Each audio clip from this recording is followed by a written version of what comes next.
Hey, hello. Balik lagi di channel Spoiler Moon dan kita akan lanjutkan lagi kisah hidup Fang Yuan. Di part sebelumnya diceritakan kalau Fang Yuan menghadang rombongan dari klan Qi yang sedang mencoba memenuhi taruhan 5 siangs. Ya, ini mirip dengan kehidupan sebelumnya dan yang membedakan adalah satu.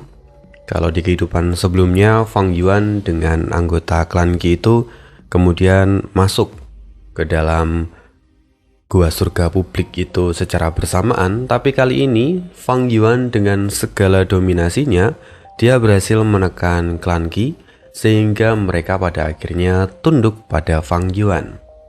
Dan kali ini Fang Yuan tidak hanya pergi bersama dengan Bai Ning ketika memasuki gua surga publik, tetapi dia juga membawa bawahannya yang lain. Nah, Fang Yuan memang sudah menyempurnakan gerakan pembunuh untuk mengelabui pemeriksaan dari 5 siangs. Nah, kurang lebih seperti itu cerita di part sebelumnya, dan kali ini kita akan sambung kisah hidup dari Fang Yuan di part 377. Setelah memasuki gua surga publik, view yang ada di depan mata langsung berubah drastis. Bai Ning yang datang bersama dengan Fang Yuan mengamati sekeliling dan bertanya, "Inikah gua surga 5 siangs?" Namun begitu pertanyaan itu terlontar, sumber informasi asing langsung mengalir ke dalam pikirannya. Dia segera memahami semua pengaturan dari 5 siangs. Ini memang adalah salah satu efek dari pengaturan 5 siangs yang secara langsung memberikan informasi kepada keturunannya yang memasuki gua surga publik ini. Jadi informasi yang diterima Bai Ning kurang lebih seperti ini. Ini adalah surga publik. 5 siangs masing-masing menyumbang sebagian wilayah mereka untuk membentuk tempat ini. Seluruh gua surga ini terbagi menjadi 5 segmen yang tidak saling terhubung. Hanya pegunungan di pusat yang menjadi wilayah bersama. Harta karun taruhan berada di pusat gua surga. Selama seorang immortal diakui oleh pos jaga dan diteleportasi ke dalam sini, mereka boleh pergi setelah mengambil harta karun yang ada. Dan di sepanjang jalan, 5 siangs telah menyiapkan sejumlah besar sumber daya lain. Para ahli yang cukup kuat dapat mencoba mengambilnya. Tetapi tidak disarankan untuk mengambil semuanya agar sumber daya itu tetap dapat tumbuh dan dapat dipanen lagi di masa depan.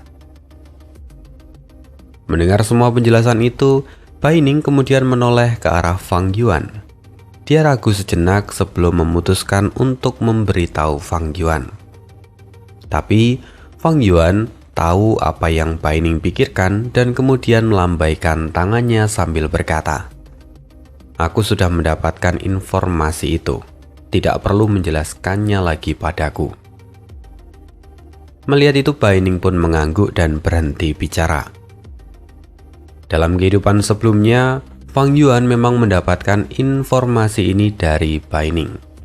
Tapi sekarang, setelah memodifikasi gerakan pembunuh wajah familiar miliknya, dia dapat menciptakan konsep gerakan pembunuh abadi yang tidak hanya dapat digunakan pada dirinya sendiri, tetapi juga pada orang lain.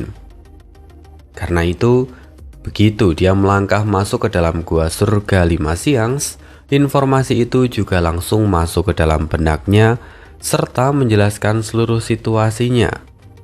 Tentu tidak hanya Fang Yuan, tetapi juga seluruh bawahannya. Hal ini benar-benar menghemat waktu.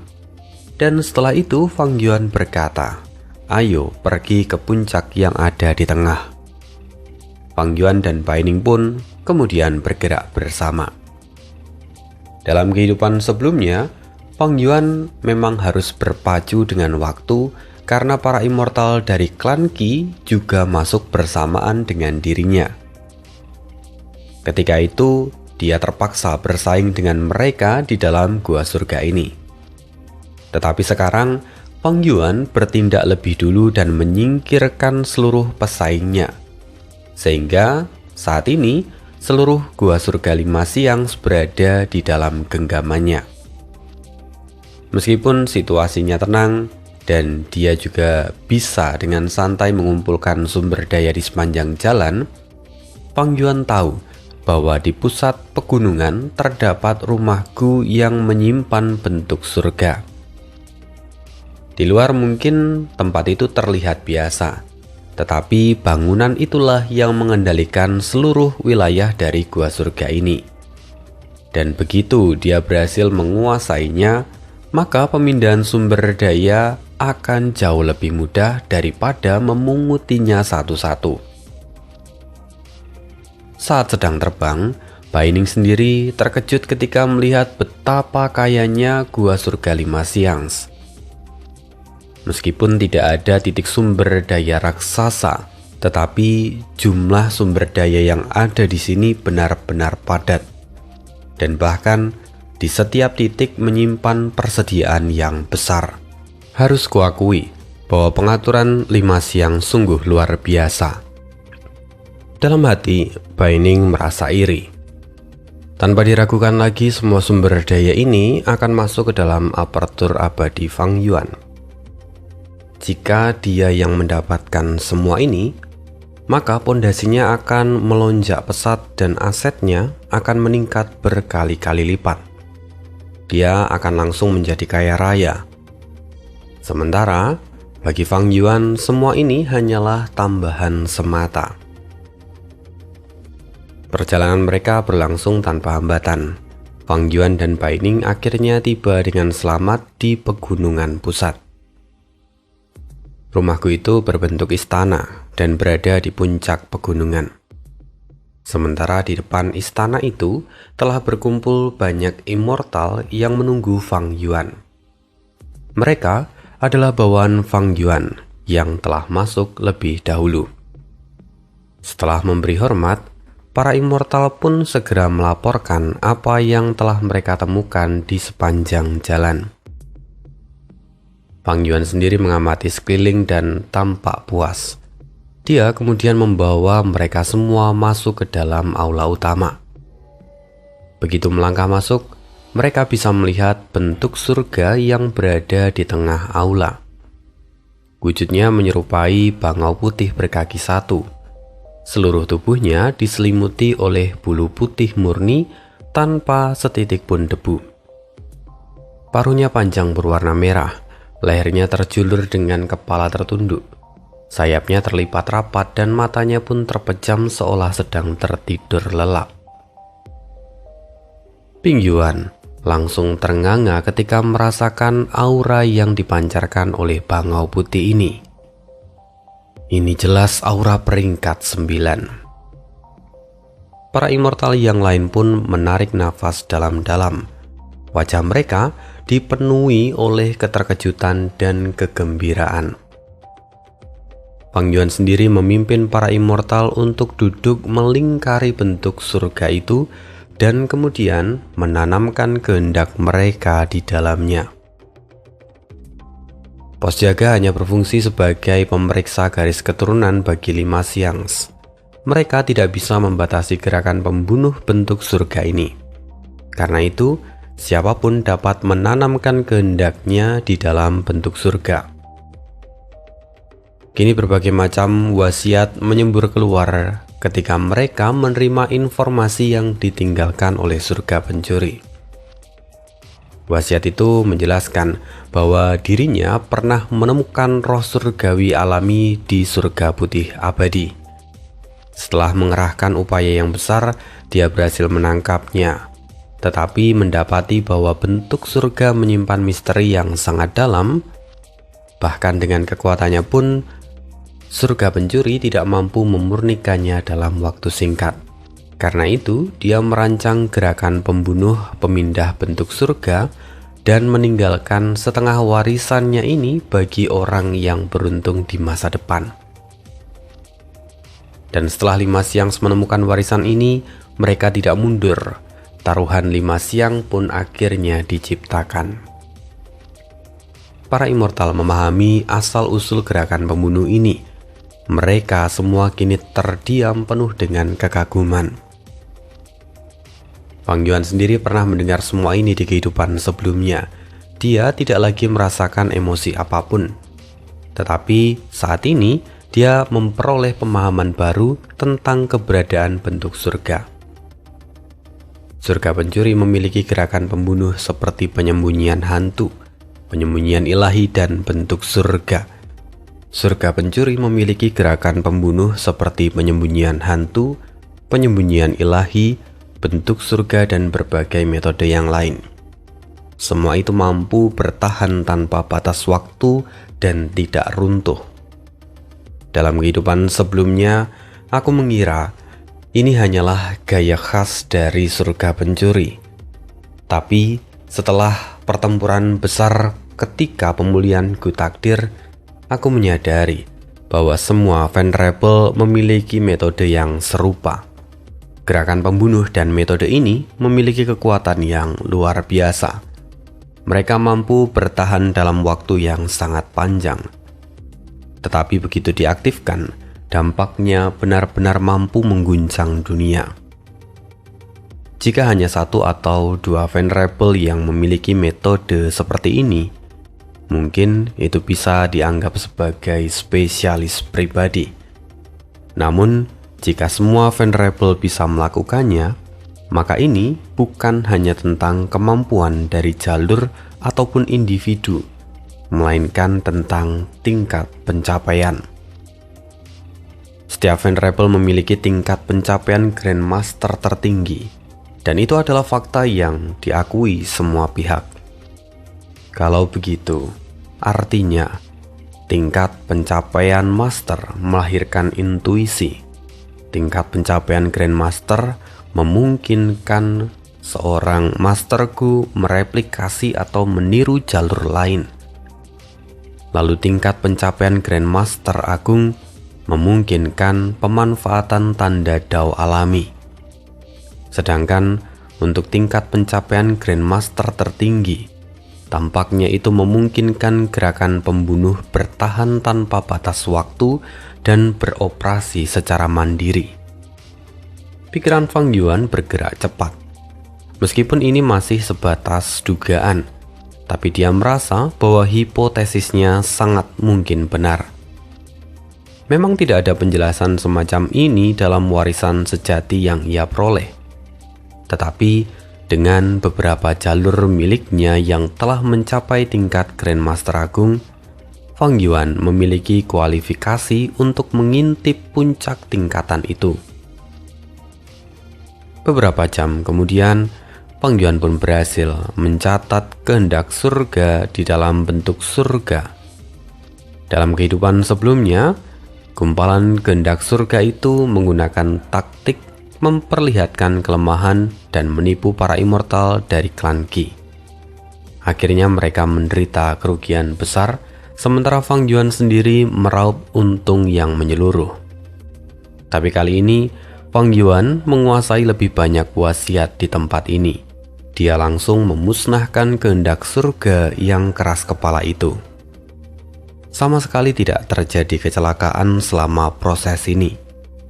Dalam kehidupan sebelumnya, Fang Yuan memang sempat waspada terhadap kemungkinan pengkhianatan dari Bai Ning. Namun kali ini, dia membawa lebih banyak bawahan. Para immortal varian manusia sangatlah setia padanya. Semua itu terjadi karena kepemimpinan Fang Yuan. Dia sangat ahli dalam politik. Setelah berulang kali mengalahkan pengadilan surgawi, pesona pribadi dan auranya pun melonjak drastis. Dia bahkan tidak perlu menggunakan metode dari jalur perbudakan. Para immortal varian manusia kini patuh sepenuhnya, sementara para immortal dari sekte bayangan tidak ada yang berani menentangnya.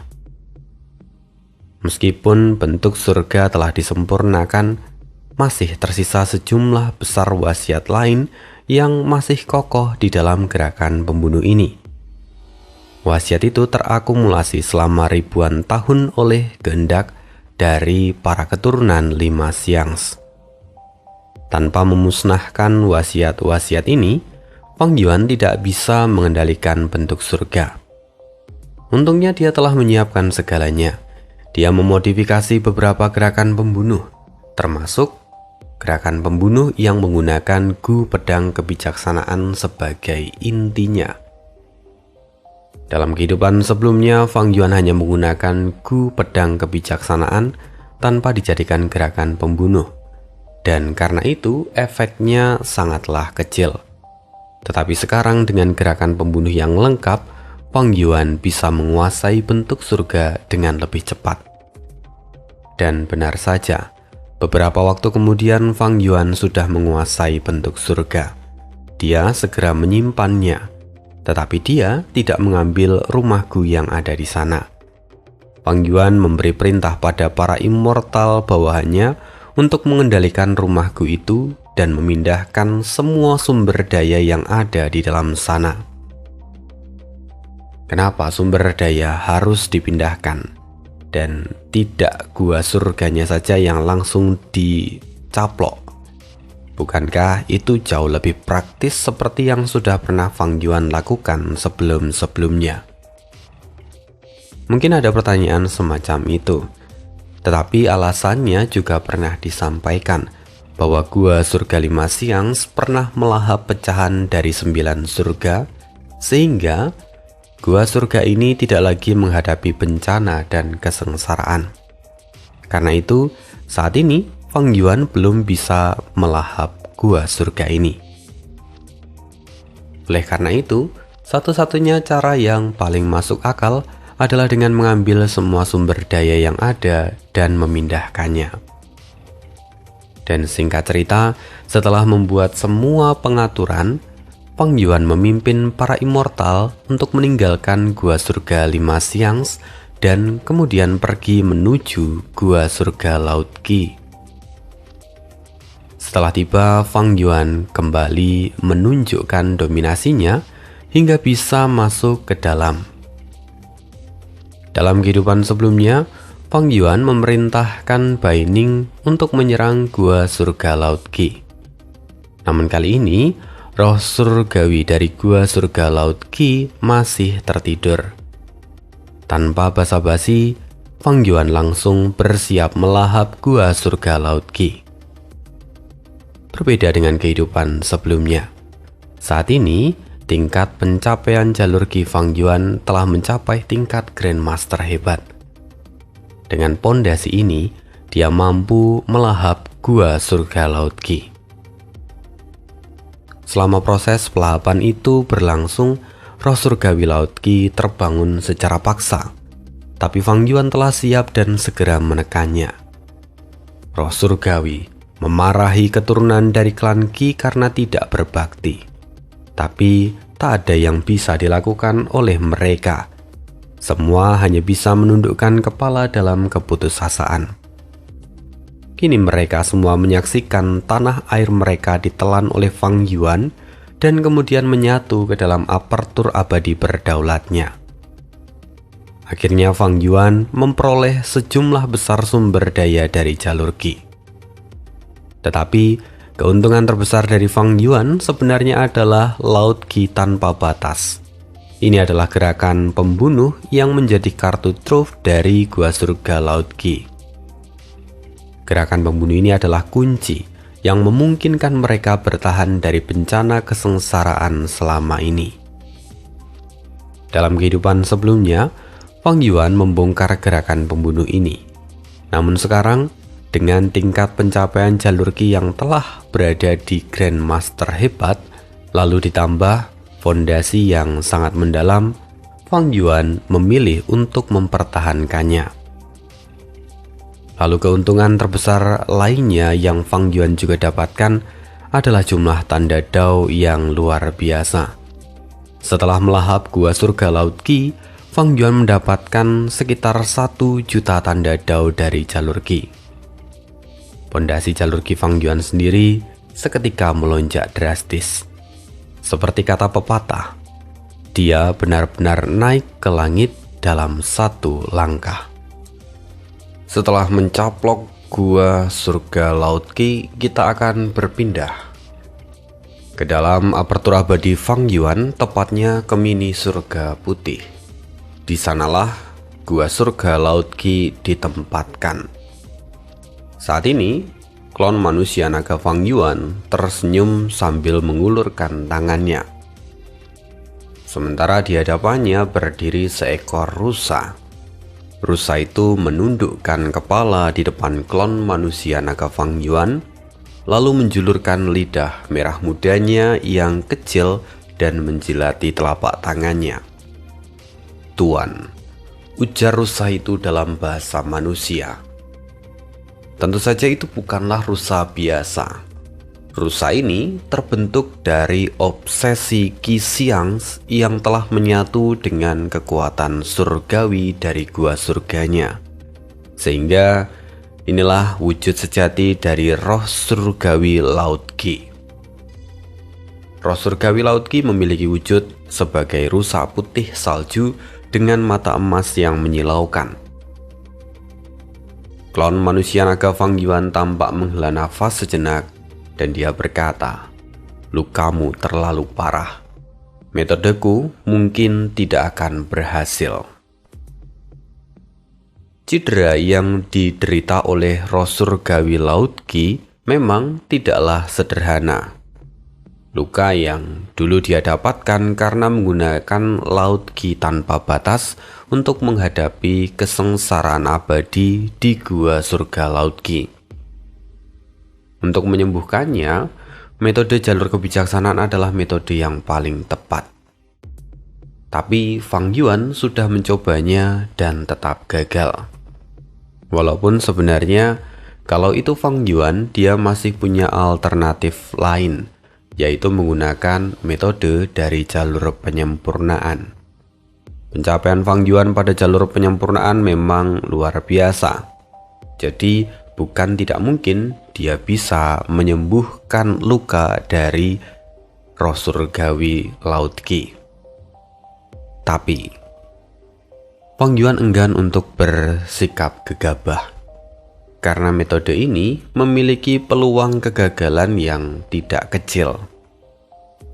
Dia takut alih-alih menyembuhkannya, justru yang Fang Yuan lakukan mungkin akan membunuh roh surgawi Laut Qi.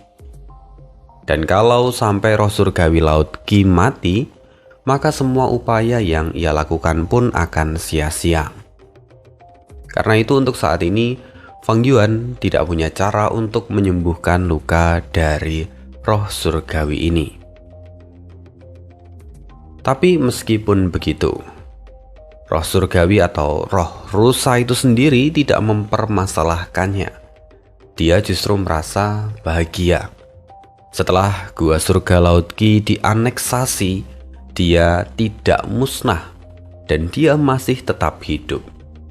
Selayaknya makhluk hidup, bertahan hidup itu adalah tujuan utama. Sehingga saat ini dia masih bertahan pun dia sudah sangat bersyukur. Karena pada umumnya ketika tanah terberkati ataupun gua surga dianeksasi, maka baik itu roh tanah ataupun roh surgawi akan hancur sepenuhnya. Namun kasus Fang Yuan sepenuhnya berbeda. Setiap kali dia melahap tanah terberkati ataupun gua surga, roh tanah dan juga roh surgawi justru ikut berpindah bersama dengan wilayah mereka ke dalam apertur abadi berdaulat Fang Yuan. Fenomena ini jelas melanggar hukum umum di dunia Gu. Hingga kini Fang Yuan pun belum tahu apa penyebabnya. Tetapi dia yakin pasti ada logika tersembunyi di balik kejadian itu. Sayangnya, Sekte Bayangan sama sekali tidak meninggalkan catatan apapun mengenai hal ini. Bisa jadi, jiwa spektral sengaja menyembunyikan detail ini. Atau, warisan sejati Sekte Bayangan memang tidak mencakup seluruh pengetahuan dari jiwa spektral. Bahkan, tidak menutup kemungkinan juga kalau jiwa spektral sendiri mungkin tidak menyadari bahwa Apertur Abadi Berdaulat akan berkembang dengan cara seperti ini. Keadaan ini sejatinya menyerupai proses ketika mencoba memahami Gu Immortal yang benar-benar baru. Meskipun misalnya Fang Yuan punya pencapaian yang tinggi dalam jalur penyempurnaan, dia pun tidak bisa langsung memahami sepenuhnya Gu yang belum pernah ada sebelumnya. Hanya melalui penggunaan berulang, maka pemahaman itu bisa tumbuh. Kegunaan dari Gu yang sejati baru bisa benar-benar dimengerti. Nah, bisa jadi juga pemahaman jiwa spektral juga seperti ini. Jadi dia tidak benar-benar tahu kelebihan, keunggulan, atau detail kecil dari janin abadi berdaulat yang dia ciptakan. Karena itu, kalau Fang Yuan ingin tahu, maka satu-satunya jalan adalah terus melakukan penelitian tanpa henti. Nah, di sisi lain saat ini, Apertur Abadi Berdaulat Fang Yuan sendiri menampung banyak roh tanah dan roh surgawi. Mereka semua menjadi asisten yang sangat berguna dalam mengelola wilayah itu. Masing-masing bertanggung jawab atas daerah mereka sendiri. Karena itu, Fang Yuan tidak memilih untuk memusnahkan mereka, melainkan justru melestarikan mereka. Meskipun saat ini Fang Yuan masih diliputi kebingungan, dia yakin bahwa di masa depan dia akan mengungkap logika keberadaan mereka. Inilah pula alasan utama kenapa Fang Yuan kemudian ingin menyelamatkan roh surgawi dari Laut Qi. Nah, sekarang setelah melahap gua surga Laut Qi, perubahan besar terjadi juga di dalam Apertur Abadi Berdaulat, terutama di mini surga putih, tempat di mana gua surga Laut Qi berada. Di sana muncul berbagai jenis Qi yang mana saling berinteraksi satu sama lain. Kemudian awan putih Qi yang tak terhitung jumlahnya pun terbentuk dan menyebar ke 9 surga lainnya. Semua itu tampak menakjubkan, tapi Fang Yuan tahu bahwa ini baru permulaan. Menurut perhitungannya, dalam kurun waktu beberapa bulan kemudian, berbagai jenis Qi akan muncul di seluruh penjuru Apertur Abadi Berdaulat. Qi ini memiliki banyak variasi. Sebagian besar akan menjadi material tingkat fana. Namun, setelah Qi tingkat fana terakumulasi dalam jumlah yang cukup, mereka juga akan mulai menghasilkan material abadi dari jalur Qi. Dan setelah waktu yang lebih lama, material abadi jalur Qi itu akan menjadi stabil serta membentuk hubungan khusus dengan lingkungan di sekitarnya. Inilah cikal bakal dari titik sumber daya jalur Qi milik Fang Yuan yang nantinya akan sangat besar. Dan karena itu Fang Yuan sangat puas. Seiring berjalannya waktu, Fang Yuan terus berusaha mengasimilasi gua surga Laut Qi. Tetapi tentu tidak hanya itu. Fang Yuan juga terus melatih gerakan pembunuh dari jalur Qi yang ia punya. Bahkan saat ini, Fang Yuan mengalokasikan sebagian besar waktu latihannya hanya untuk melatih gerakan pembunuh dari jalur Qi. Gerakan pembunuh bertubi-tubi milik Basiba yang sebelumnya ia sedang latih pun saat ini ia tinggalkan. Karena Fang Yuan tahu bahwa kekuatan Laut Qi tanpa batas itu luar biasa. Gerakan itu juga yang memungkinkan gua surga Laut Qi melewati begitu banyak kesengsaraan. Dalam kehidupan Fang Yuan sebelumnya, dia kekurangan fondasi dan waktu.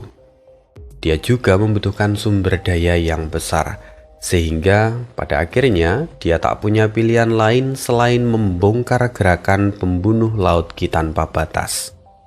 Tapi kali ini, Sebagai seorang Grandmaster jalur Ki yang telah melahap gua surga laut Ki, dia mampu menggunakan gerakan pembunuh ini secara langsung.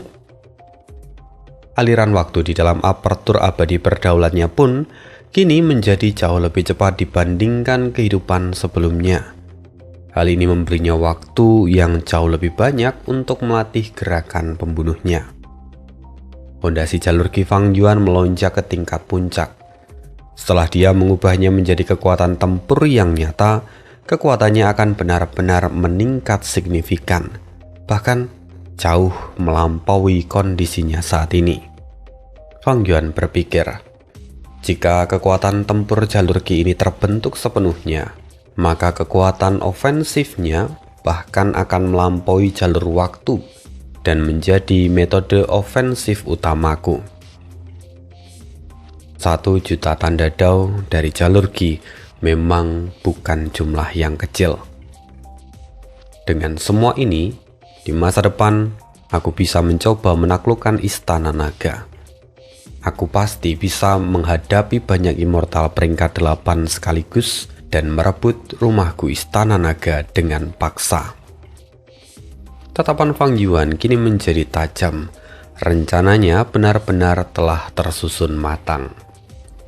Waktu pun berlalu. Suatu hari, Fang Yuan sedang mempraktekkan gerakan pembunuh dari jalur Ki.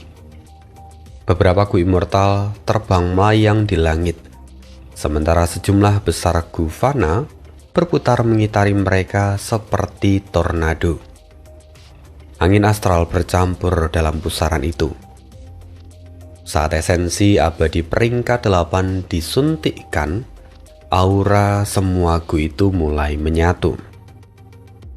Namun setelah waktu berlalu cukup lama, gerakan pembunuh itu masih belum juga aktif. Keringat mengalir di dahi Fang Yuan. Setelah lebih dari 10 tarikan nafas, dia nyaris kehilangan kendali. Tapi pada akhirnya, gerakan pembunuh itu berhasil diaktifkan. Inilah gerakan pembunuh baru Fang Yuan. Gerakan pembunuh dari jalur Ki dengan nama jubah kain astral surgawi. Terlihat jubah abu-abu putih muncul di tubuh klon manusia naga Fang Yuan. Sekilas jubah itu terlihat seperti pakaian biasa. Tetapi jika diperhatikan lebih dekat, setiap helainya terbuat dari Ki astral.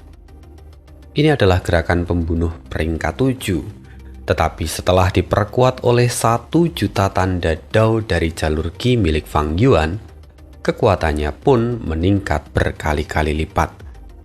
Setelah memeriksanya, Fang Yuan menyadari bahwa meski jubah ini tipis, tapi pertahanannya sungguh luar biasa. Tak diragukan lagi, ini memiliki kekuatan peringkat 8. Bahkan lebih kuat daripada mantel musim dingin, gumam Fang Yuan dalam hati. Walau begitu, tentu gerakan pembunuh ini masih belum sebanding dengan segel pelindung sungai arus balik. Tapi meski begitu, 1 juta tanda dao jelas bukanlah lelucon. Hanya dengan amplifikasi semata, gerakan pembunuh peringkat 7 mampu mencapai kekuatan dari puncak peringkat 8. Yang lebih penting, esensi abadi yang dikonsumsi tetap berada pada level peringkat 7. Setelah satu kesengsaraan, seorang immortal akan memperoleh rata-rata 80.000 tanda dao. Semakin besar kesengsaraannya, semakin banyak tanda dao yang didapatkan. Secara teori, setelah melewati 3 kesengsaraan abadi, seorang immortal akan menjadi venerable dengan setidaknya 300.000 tanda dao. Sementara 1 juta tanda dao dari jalur Ki itu sudah berada pada level yang biasanya hanya dimiliki oleh mereka yang berada di peringkat 9. Sementara inti dari gu immortal jubah kain astral surgawi hanyalah peringkat 7. Setelah diperkuat dengan tanda dao dari jalur Ki ini, gerakan pembunuh jubah kain astral ini sudah mencapai puncak peringkat 8. Kalau inti dari Gu Immortalnya menjadi peringkat 8, apakah mungkin kekuatannya bisa mencapai peringkat 9? Fang Yuan pun melakukan analisis yang tajam. Matanya berkilat. Dia pun mulai bertanya-tanya. Fang Yuan teringat berbagai pertempuran di kehidupan sebelumnya, dan metode-metode yang ditinggalkan oleh para fan rebel tentunya. Pada saat yang sama, tubuh utamanya juga melakukan perhitungan. Sampai kemudian satu kesimpulan muncul. Klon manusia naga Fang Yuan menggelengkan kepala. Dia tahu bahwa kemungkinan kekuatan dari gerakan pembunuh ini tidak akan bisa menembus peringkat 9. Pun kalau bisa, kemungkinannya sangatlah kecil.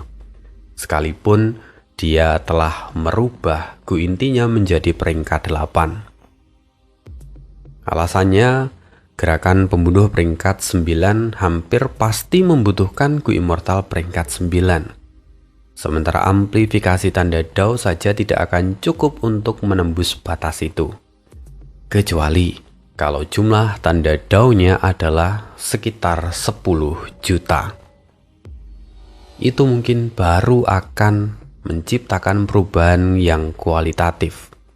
Dan mungkin gerakan ini baru akan menyentuh peringkat 9. Walaupun tentu ada kemungkinan tidak juga. Jadi Fang Yuan sendiri tidak yakin pada bagian ini. Bagaimanapun meski dia sudah menjadi peringkat 8, saat menatap ranah dari peringkat 9, semua itu seakan-akan masih diselimuti oleh kabut misteri. Walaupun secara teori, setiap fan rebel akan memulai langkahnya di peringkat 9 dengan setidaknya 300.000 tanda Dao. Tapi berdasarkan informasi yang dia dapatkan dari Langya serta pengalamannya sendiri, Fang Yuan tahu bahwa setiap fan rebel adalah monster sejati. Mereka itu tidak bisa diukur dengan logika dan akal sehat. Ambil saja contoh yang mulia iblis tanpa batas. Saat dia masih menjadi Master Gu Fana, tanda Dao yang dia punya sudah setara dengan Gu Immortal. Kalau begitu, ketika dia mencapai tingkat fan rebel, berapa banyak tanda Dao yang dia punya?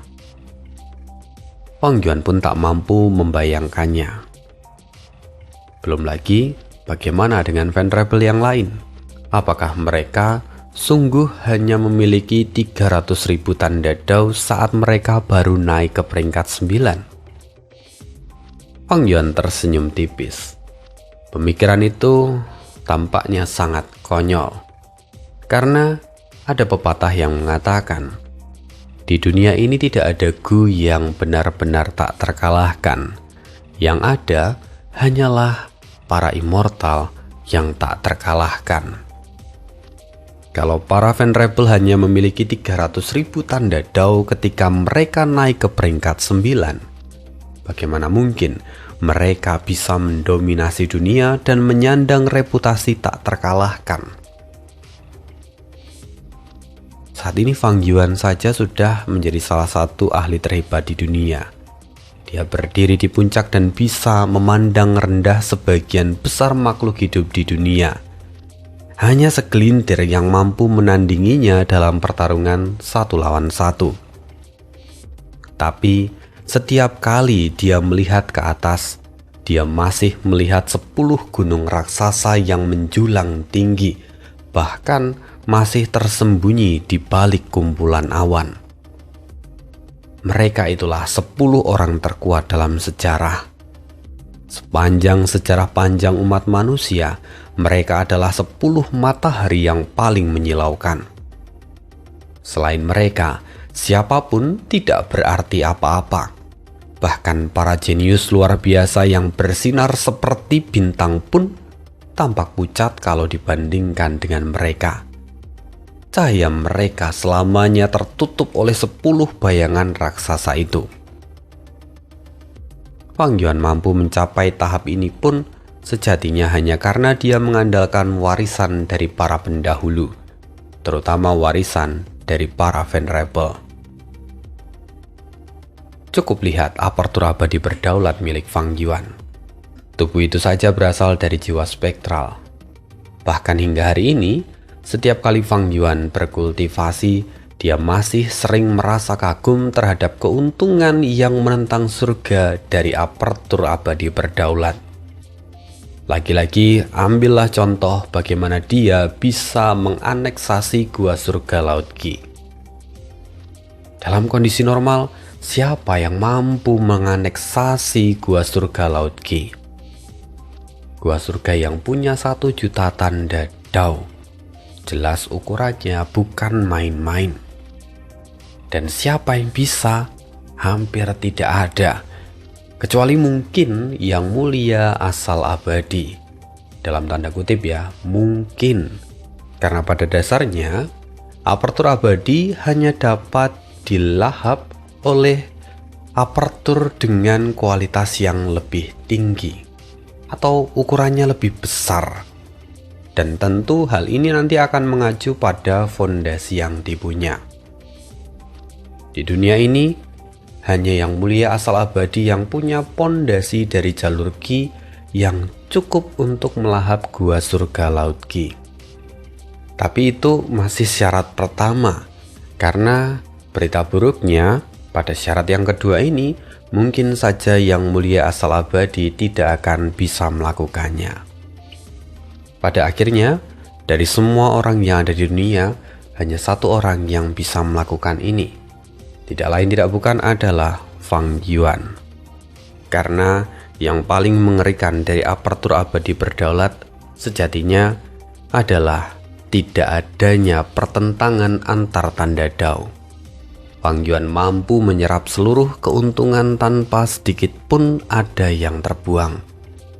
Setiap tanda Dao dapat diasimilasi dengan sempurna olehnya. Dan tentu semua ini benar-benar menentang surga. Tidak heran kalau kemudian kehendak surga tidak bisa membiarkan keberadaan tubuh abadi berdaulat. Memikirkan itu tentu Fang Yuan sungguh mengagumi kemampuan dari jiwa spektral yang telah menciptakan janin abadi berdaulat ini. Dan tidak hanya itu, kalau bicara tentang kemampuan dari seorang venerable, Fang Yuan selalu dibuat kagum oleh Spring Autumn Jicanda yang dibuat oleh teratai merah. Karena pada dasarnya, tanpa adanya Spring Autumn Jicanda, Fang Yuan tidak akan pernah bisa mencapai titik ini.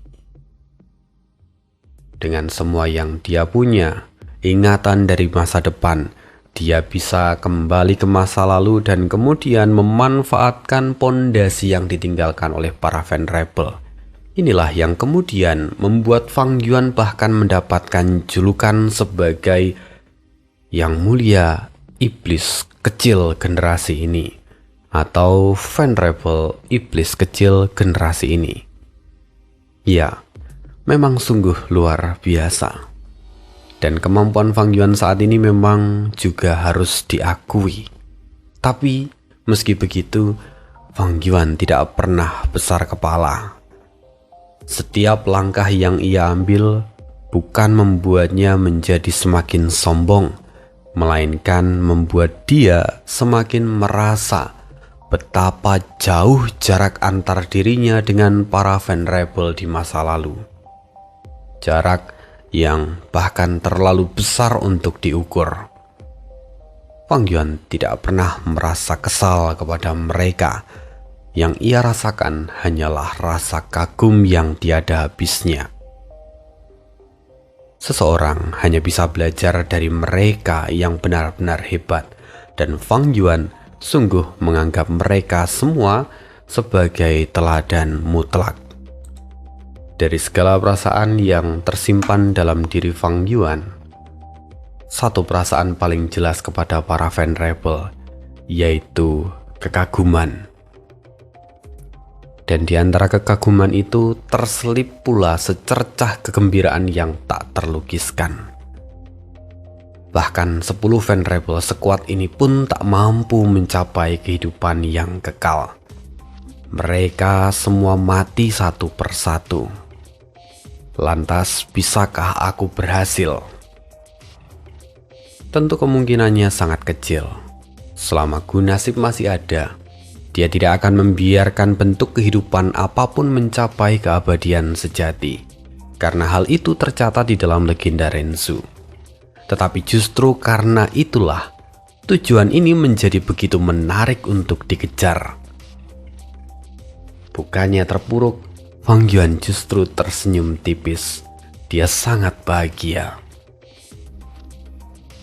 Setelah Fang Yuan menenangkan pikirannya, tubuh utamanya kembali melatih gerakan pembunuh jalur Qi.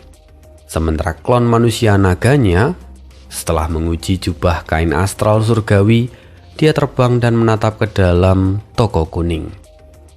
Dia berniat membeli material abadi dari jalur Qi dalam jumlah besar.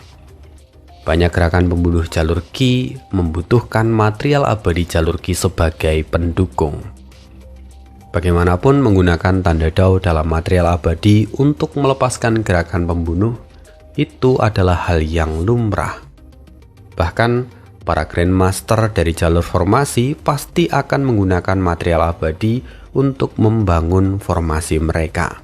Dan di sisi lain, tidak peduli serendah apapun pencapaian seseorang dalam jalur Qi, jika dia mengembangkan jalur Qi, maka dia pasti akan menggunakan material dari jalur Qi sebagai pengganti Gu untuk membentuk gerakan pembunuh. Kenapa seperti itu? Alasannya sederhana. Jalur Qi adalah jalur yang paling fleksibel dan mudah untuk digunakan. Dengan memanfaatkan ini, Fang Yuan tidak membuang-buang waktu. Dia juga tidak memperdulikan biaya yang harus dia keluarkan. Saat ini dia sangat kaya raya. Tanpa ragu dia mulai memborong material abadi dari jalur Qi di toko kuning. Kali ini memang Fang Yuan tidak meminta material-material itu dari para immortal perbatasan selatan. Karena dalam hal kekuatan tempur dari jalur Qi, Fang Yuan masih ingin merahasiakannya untuk sementara waktu. Kemudian dalam prosesnya, Fang Yuan mendapatkan banyak material dari jalur Qi. Semuanya luar biasa, tapi ada satu yang menarik perhatian Fang Yuan, yaitu Qi darah. Meskipun jalur darah itu dibenci oleh dunia, tetapi material ini ternyata tersedia dalam jumlah yang besar di toko kuning. Yang artinya, ada kemungkinan besar bahwa kekuatan dari jalan kebenaran tidak menelitinya secara diam-diam.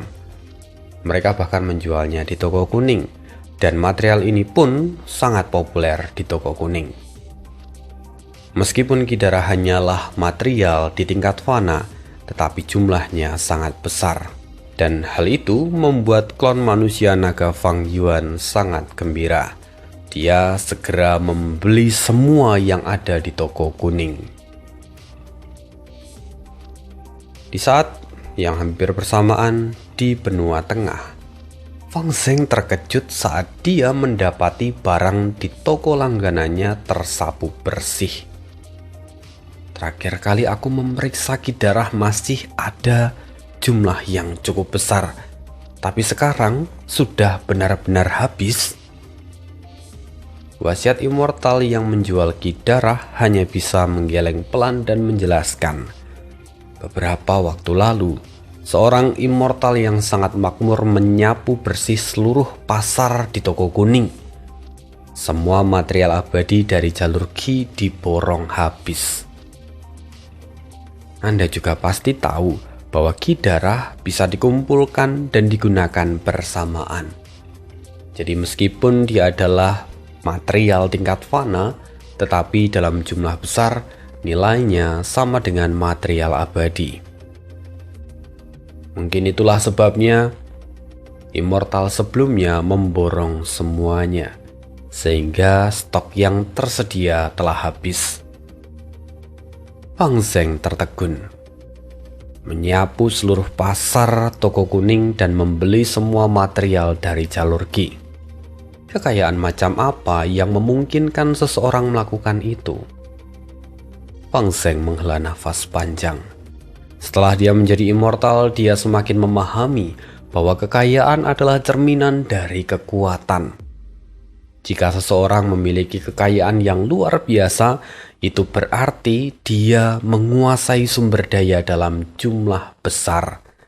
Dengan pondasi seperti itu, jalan kultivasi pun akan menjadi lebih lancar. Fang Zheng berpikir, mungkin dia bukanlah orang biasa, melainkan seseorang utusan dari kekuatan super. Fang Zheng hanya bisa menghela nafas panjang. Dia lalu mulai menjelajahi lebih banyak kios. Tetapi hasilnya tetap nihil. Tidak ada satupun ki darah yang tersisa. Padahal Fang Zheng mengolah jalur darah. Dan saat ini dia sangat membutuhkan ki darah. Tapi tidak ada yang bisa dia lakukan. Dia segera menarik kembali indera ilahinya dari toko kuning. Dia mulai berpikir, haruskah dia meminta bantuan pada sekte? Memikirkan ini untuk beberapa saat, Fang Zheng kemudian menggelengkan kepalanya dan memilih untuk tidak meminta kepada sekte. Dia memutuskan untuk mencarinya dengan tangannya sendiri. Iya, begitulah kisah hidup Fang Yuan hari ini. Terima kasih dan kita akan sambung lagi kisahnya di part berikutnya. See you again di next video. Bye.